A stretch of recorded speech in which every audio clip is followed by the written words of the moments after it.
बोल श्री सद्गुरुदेव भगवान की जय। कहता हूँ कह जात हूँ कहूँ बजाऊं ढोल, श्वासा काली जात है तीन लोक कामों। श्वासा खाली जात है तीन लोक कामों। एक घड़ी आदि से बुनियाद, तुलसी संगति साधु की कटे कोटि अपराध। तुलसी संगति साधु की कटे कोटि अपराध। सौभाग्यशाली वो जीव होते हैं जिन जीव को ये घड़ियां मिलती हैं। अभी आपने दोहे के माध्यम से सुना, कहता हूँ कह जात हूँ कहूँ बजाऊं ढोल, श्वासा खाली जात है तीन लोक का मोल। ढोल बजा बजा के महापुरुष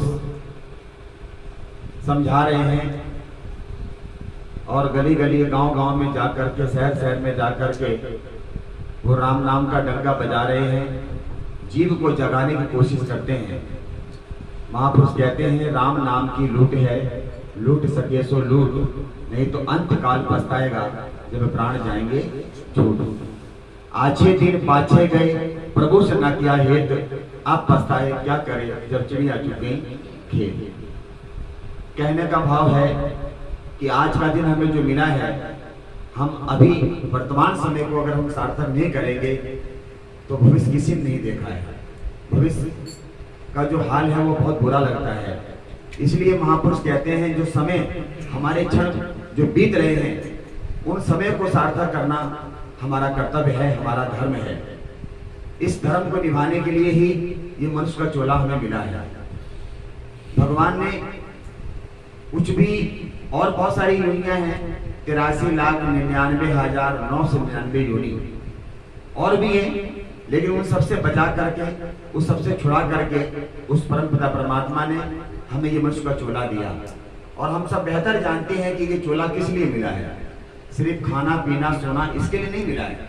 खाना पीना सोना ये तो पशु का है काम, बंदे में फर्क इतना है जपे हरि का नाम। हमारा और आपका उद्देश्य यही है, पहला सब्जेक्ट यही है कि हम परमात्मा का चिंतन करें, उसका नाम जपें। जिस नाम का भरोसा देकर के आए परम पिता परमात्मा से कि अब प्रभु कृपा करो ये भांति सब तज भजन करूं दिन रात, उसको भरोसा दिला के आए हैं। किसको? परम पिता परमात्मा ने, जिसने ये मनुष्य को चोला दिया है।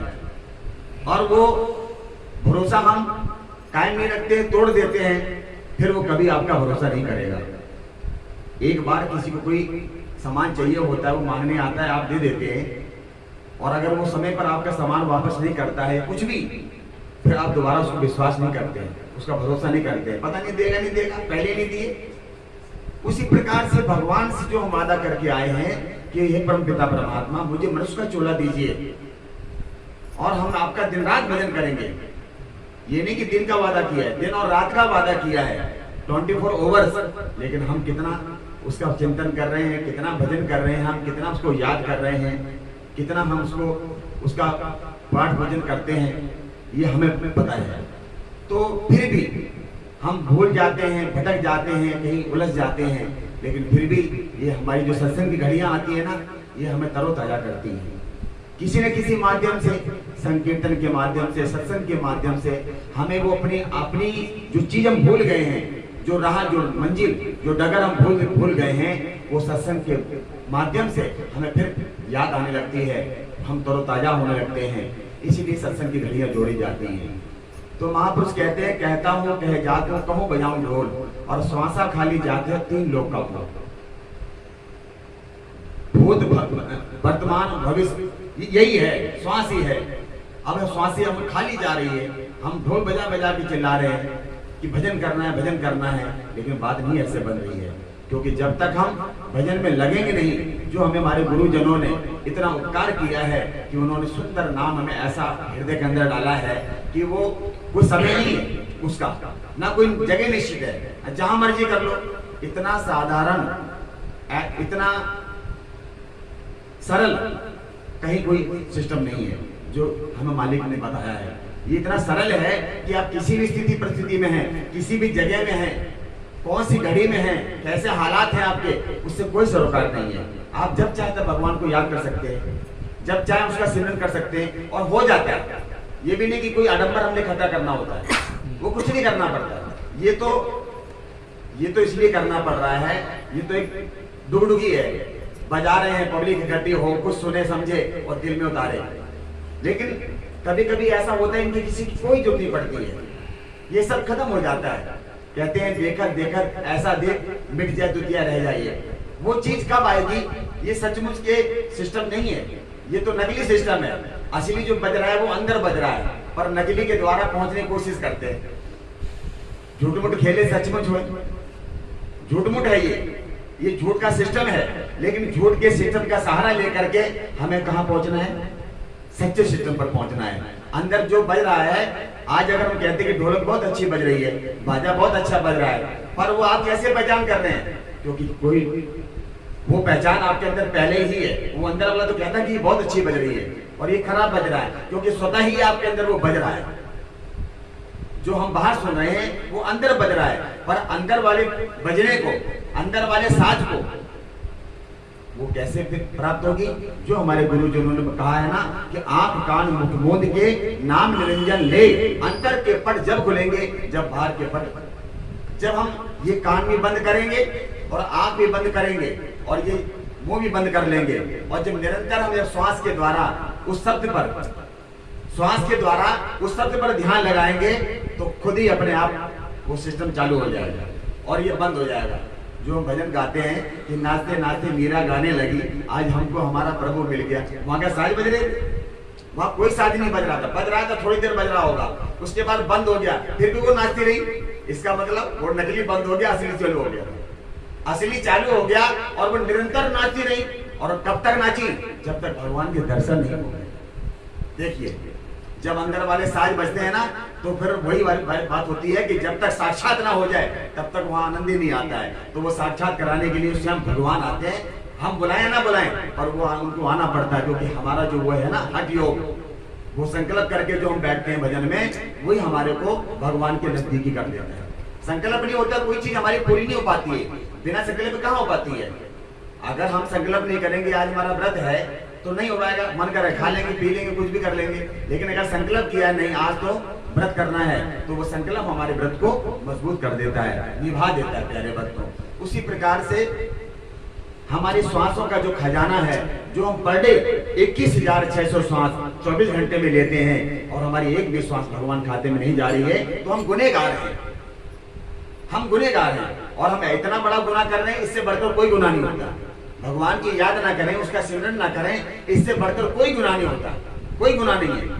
भगवान हर गुनाह को माफ कर देंगे, पर ये भजन नहीं करेंगे उसको माफ कभी नहीं करेंगे। ये डर और ये भय हमारे अंदर होना चाहिए, जब जाके हम भजन कर पाएंगे।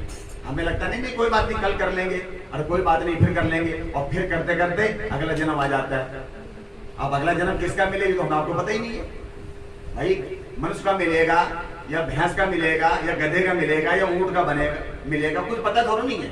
ये तो हमारे उस पर, अपने कर्म पर डिपेंड है, भजन पे डिपेंड है। भजन करेंगे, कुछ छूट जाएगा तो परमात्मा दोबारा मौका दे देगा कि तुम्हारा भजन अब अधूरा रह गया है, जाइए अपनी ड्यूटी को पूरा कीजिए, है ना।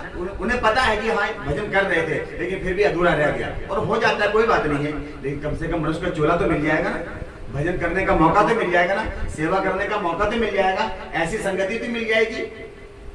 अरे कम से कम चलो उद्धार ना हो भाई, कल्याण ना हो, तो कम से कम ऐसा भी ना हो कि जो इससे भी वंचित हो जाए, फिर तो मामला खराब है। फिर कोई सोचेगा भाई सत्संग सुनना है तो बाहर तमाम घूम रहे हैं, तमाम कुत्ते घूम रहे हैं, वो कहीं सत्संग सुनना है और हम ही बन के आ गए हो, और कुछ बाहर घूम रहे सत्संग सुनना है, कौन बढ़ने देगा? कोई नहीं बढ़ने देगा, क्योंकि बिगड़ गए हालात। हमने जब हमें मौका मिला था तब तो हमने किया नहीं, और हम अब सोच रहे हैं कि हम भी सत्संग में चले जाएं, हमें कहीं जगह मिल जाए कोने पे, किसी कोने में जगह नहीं मिलने वाली। बात बिगड़ गई तो बिगड़ गई, फिर बनती नहीं है। इसलिए बनी है तो और बना लो, अब ना बनी तो फिर कब बनेगी? अब नहीं बनी तो कब बनेगी? फिर मानुष हर जन्म नहीं मिलता, मनुष्य का जन्म है, हर बार नहीं मिलता है। अरे परमात्मा ने पता नहीं कौन सी कृपा, कौन सी दया हमारे में, कौन सी कर्म पे हमारे भेज गए हैं, जो मनुष्य का चोला दे दिया है कि जाओ अपना हरि कीर्तन करके और उस नाम की कमाई करो जिस नाम के का वादा करके गए हो। वो वादा हमें निभाना चाहिए। अगर हम उस वादों को निभा लेंगे, हम निरंतर परमपिता परमात्मा का भजन करेंगे, तो निश्चित ही हमारे जीवन का भला हो जाएगा, कल्याण हो जाएगा। और कल्याण होगा तो कम से कम भगवान की चरण शरण से दूर तो नहीं होंगे। सबसे कठिन तो यही होता है कि भगवान की चरण शरण से दूर हो जाए। अभी कितने प्यारे प्यारे भजन बोल रहे थे हमारे भगत जी। तो ये भजन है, ऐसे भजन है कि हमें भगवान की ओर ले जाते हैं। समय को सार्थक यही तो होता है। अभी किसी और जगह बैठे होते, कहीं और बहुत सारे लोग बैठे हैं, अभी गाड़ी चला के आ रहे हैं, कई लोग ताश खेल रहे हैं, वो उधर जा रहे हैं, वो उनकी अपनी मंजिल है। हाँ, कोई अपना टाइम ऐसे पास कर रहा है, तो वो क्या है, वो अपना जन्म बिगाड़ रहे हैं, अपना कर्म खराब कर रहे हैं। और कर्म के बेस पर ही हमें आगे का सब रास्ता तय होता है प्यारे भक्तों। इसलिए समय समय पर जहाँ भी सत्संग हो वहां हमें जाना चाहिए। और एक घड़ी आदि से बुनियाद तुलसी संगत साथ की कटे कोट अपराध। ये तुलसी बाबा कहते हैं कि थोड़ा भी समय मिले, चाहे ज्यादा मिले थोड़ा मिले, पर हमें भगवान का ध्यान जरूर करना चाहिए। ये संकल्प हमारे अंदर होना चाहिए कि हमें परमात्मा से वादा करके आए हैं, उस वादे को अगर नहीं निभाएंगे तो बहुत बात बिगड़ेगी, बहुत डांट लगाएगा, बहुत पिटाई करेगा और न जाने कैसे कैसे कष्टों में हमें ढकेल देगा, जो निरंतर हम अपने आप जीवन में व्याकुल होते रहेंगे और फिर बात बनने वाली नहीं होगी। इसलिए चाहे कहते एक घड़ी आदि से बुनियाद, एक घड़ी कहते 24 मिनट को, और उससे भी आदि 12 मिनट को, उससे भी आदि 6 मिनट को। भगवान कहते हैं कि तू अगर मेरा 6 मिनट का भी ध्यान करेगा, कैसा ध्यान, हर एक तरफ से मन हटा के हरि के चरणों में चित्त जोड़ दे, अपनी चित्त वृत्ति को, मनोवृत्ति को 6 मिनट भी अगर परमात्मा के चिंतन में लग जाएगा, सबको बुला देगा, तो भगवान कहता है कि तुम्हारे 1 करोड़ पाप हम नष्ट कर देंगे। और जब पाप नष्ट हो जाएंगे तो स्वतः ही हमारा मनोवृत्ति उधर लग जाएगी। हमारे ध्यान लगता क्यों नहीं उधर, क्योंकि पाप का प्रकोप इतना सताया हुआ है, इतना बोझ है पाप का प्रकोप कि हमारा मनोवृत्ति को उधर लगने नहीं देता है। लेकिन अगर हम निरंतर सत्संग में आते रहेंगे, संतों का संग करते रहेंगे, भक्तों का संग करते रहेंगे, तो धीरे धीरे हमारे ये पाप छट जाएंगे। हम इतनी देर बैठे, यहाँ तो 6 मिनट की बात हो रही है कि 6 मिनट भी अगर ध्यान लगा लेंगे या उनके सत्संग में बैठ जाएंगे, तो भगवान कह रहा है 1 करोड़ पाप नष्ट कर देंगे। 1 करोड़ बहुत होते हैं। और अब हम सोचते कि हम तो करते ही नहीं है, ये आपको नहीं पता कि पाप करते नहीं करते हो। ये हम भी यही कहते हैं, हम आज तक मैंने कोई पाप किया नहीं महाराज जी, फिर भी हम बहुत दुख उठा रहे हैं। मैंने हाँ, ये सभी कहते हैं। कोई चोरी करने वाला भी, वो चोर कभी नहीं कहता कि मैंने जो चोरी नहीं की, वो भी नहीं कहता कि हाँ मैंने चोरी की है ना। तो प्यारे भक्तों, हम यहाँ से तो बच जाएंगे पर उससे नहीं बचेंगे। इसलिए यहाँ डरो या मत डरो, वो चलेगा, लेकिन उससे डरो। उससे डरेंगे तो यहाँ बात बन जाएगी, यहाँ बनेगी तो वहां पे बनेगी, यहाँ अगर बन गई तो वहां भी बन जाएगी। अगर यहाँ नहीं बनी तो प्यारे भक्तों वहां बिल्कुल नहीं बनेगी, ये सत्य है। इसलिए महापुरुषों के सानिध्य में हम सब जुड़े हैं अपने गुरुजनों में।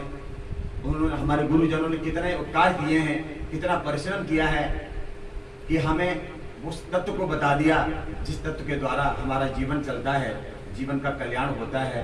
अगर हम इस पर चलेंगे तो निश्चित ही हमारे जीवन का भला हो जाएगा। जैसे हमारे दादा गुरु महाराज जी ने, श्री गुरु महाराज जी ने, और हमारे जुगल जोड़ी स्वामी जी महाराज ने, और उधर स्वामी जी बैठे हैं, उसी नाम की, कोई ये नहीं कि उनके पास दूसरा था, उनके पास तीसरा था, उनके पास चौथा था, वही नाम है। यहाँ कोई भेद ही नहीं है, यहाँ तो अभेद वाला मामला है। कोई भेद नहीं रखा अपने बच्चों में, जो उन्होंने जपा वही हमें पकड़ा दिया कि चलो तुम भी यही जपो और मेहनत करो। तो प्यारे भक्तों, मेहनत अपनी अपनी है। हमारे गुरु महाराज जी ने भजन किया, इतना किया कि आप दुनिया में डंका बजता है, दुनिया उनको पूछती जाती, जिधर को नजरिया हमारी उधर देखता हूँ। जिसके घर भी चले जाओ वहां त्रिलोकीनाथ अपना आसन जमाए बैठे हुए हैं। कमाल की बात है, एक घड़ी भी हम उनसे दूर नहीं है। और सच्ची बात है, ना हम उनसे दूर है ना वो हमसे दूर है। वो अपने यहाँ रहने का बहुत एहसास कराते हैं कि हम हर जगह हैं, आप बैठो तो सही हमारे लिए, हम सब जगह हैं। अभी थोड़े दिन की 5-7 दिन की बात है, अपने अनमोल धाम आश्रम की, वहाँ एक बच्ची आई थी सेवा में, और वो 2-3 महीने उसने बहुत सेवा की गुरु महाराज जी की। तो हम श्री गुरु महाराज जी को जल रखते हैं, दिन में तो रखते हैं, तो रात में भी रखना शुरू कर दिया। तो अब हमने कहीं किसी प्रोग्राम में जाना था, तो प्रोग्राम उससे बोल गई बिटिया से कि बेटा गुरु महाराज जी के लिए जल कर देना सबके लिए, क्योंकि सभी लोग हैं ना, बहुत सारे लोग हैं, तो वो अपना इकट्ठे पी लेंगे। ये भाव होते हैं, भाव की तो भक्ति है। तो अब वो रख दिया, हम लोग शाम को लौट के आ गए। तो ममता दीदी विश्राम कराती है शाम को गुरु महाराज जी को। वहाँ विश्राम जब कराया और उसमें देखा वो जो रखा था सागर, वो उसमें देखा तो उसमें पानी थोड़ा सा था। तो थोड़ा सा पानी था तो ममता ने सोचा कि अरे ये लड़की ने ना पानी थोड़ा रखा, और बताओ यहाँ इतने लोग बैठे हुए हैं और इससे तो काम भी नहीं चलेगा। उसको बुलाया मैंने, बेटा इधर आओ। कहते बेटा तुमने इतना ही सारा देखो इतना पानी रखा। कहते नहीं दीदी मैंने तो पूरा भर के रखा हुआ था, पूरा भर के रखा हुआ था सागर, और ये तो अब ये नहीं पता। तो जब ऐसा उन्होंने बोला कि ये तो पूरा भरा हुआ था, हम रोज भर के ही रखते हैं, तो आंखों में आंसू आ गए कि देखो गुरु महाराज जी अपने यहाँ होने का, सब जगह होने का एहसास कराते हैं और हम फिर भी नहीं समझ पाते हैं। तो ये फिर हमारी कुछ न कुछ दिक्कतें हैं, कुछ हमारी प्यार में कमी है, हमारे भाव में कमी है। भगवान सब जगह है, हर जगह मौजूद है, पर नजर आता नहीं। बिना योग साधन के सो कोई पाता नहीं। ऐसा मतलब हम खुद सोचे कि गुरु महाराज जी बहुत सारे बड़े बड़े आश्रम हैं, वहाँ तो 24 घंटा आपको कुछ ना कुछ खिलाते पिलाते रहते हैं, और यहाँ तो कुछ ऐसा नहीं हो पाता कि जैसे भाई बच्चे हैं आपके वैसे तो खिलाएंगे ना, तो ऐसा। लेकिन फिर भी गुरु महाराज जी वहाँ रह रहे। एक समय के बाद एक सत्संग में हम चले गए, वहाँ से लौट करके आए, दोपहर में भोजन नहीं करा पाए गुरु महाराज जी को, सुबह नाश्ता करा के चले गए थे। वहाँ से लौट गया, हम लोग को ज्यादा भूख लग रही थी, तो हमारे भाई कुछ बना दो, पेट में तो चूहे कूद रहे। अब ऐसा मतलब कहा तो फटाफट ममता ने कुछ बनाया होगा, मुझे ध्यान नहीं इस बात में, कुछ बनाया। और मैंने उस बच्चे से कहा क्या नाम, जब वो एक बच्चा मतलब 5-6 साल की बात है ये, वो दूसरा बच्चा आ रहा था सेवा में, तो मैंने कहा बेटा तू फटाफट ना ठंडा करके गुरु महाराज जी को भोग लगाया हो। अब वो वहाँ उसमें पंखा चला दिया, पंखे ठंडा कर रहा था, और वहाँ देखा उसको तो वहाँ बहुत सारे महापुरुष इकट्ठे थे, वो डर के वहाँ से भाग आया। वो डर के मारे, और वो ऊपर आता है, कहते गुरु जी, अब उसका हालत खराब है। गुरु जी मैं क्या बात है भाई, क्या हो गया, गिर गया नहीं, क्या दिक्कत हो? कहता गुरु जी हम तो बहुत सारे लोग इकट्ठे हो रहे हैं। कहते हम बहुत सारे लोग हैं। जब उसने इतना कहा तो हंसी तो मतलब खुशी तो मन में हुई, पर रोना आ गया कि वहाँ बहुत सारे इकट्ठे हैं। मैंने कहा गुरु महाराज जी हम तो आपको कुछ खिला भी नहीं पाते ढंग से, जो भी रूखा सूखा वैसे खिलाते हैं। पर मैंने ममता से तुरंत कहा, मैं बेटा गुरु महाराज जी को खिलाए नहीं? कहते नहीं भैया हम लोग वहाँ चले गए, फिर वहाँ सब आए तो खाए, कुछ खिलाया नहीं, फटाफट करो काम। तो मेरा कहने का मतलब ये है कि गुरु महाराज जी ऐसा कोई जगह नहीं है जहाँ पर ना हो, वो हर जगह मौजूद है, पर नजर आता नहीं। बिना योग साधन किसी कोई पाता नहीं। मेरे नगरी निवासी भगवान जी की जैसी भक्ति और जैसा प्यार, जैसा उनका जलवा, जैसी उनकी ऊर्जा है, कहीं नजर नहीं आती है।